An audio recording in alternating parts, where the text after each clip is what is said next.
Guys, magluluto tayo ng beef for dinner. Ito yung sa akin. Ito yung sa amo. Ayan, dalawa. Pero not fair kasi malaki yung akin.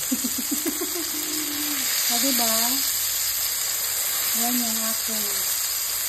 Yan yung dinner ko. Siyempre, talo ko rin yung sarili ko dyan.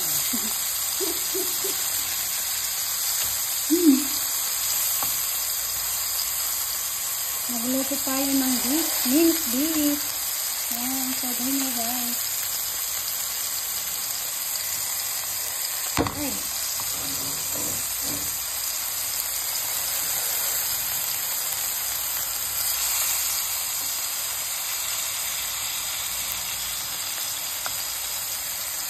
Usually, dumarating yan ng alas 7 pero wala pa siya. Okay.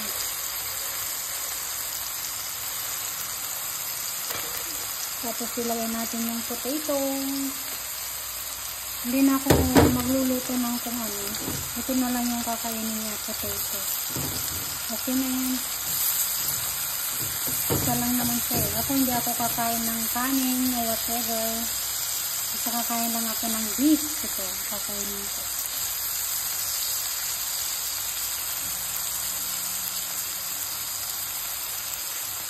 With salad. Okay na yan guys. O, diba?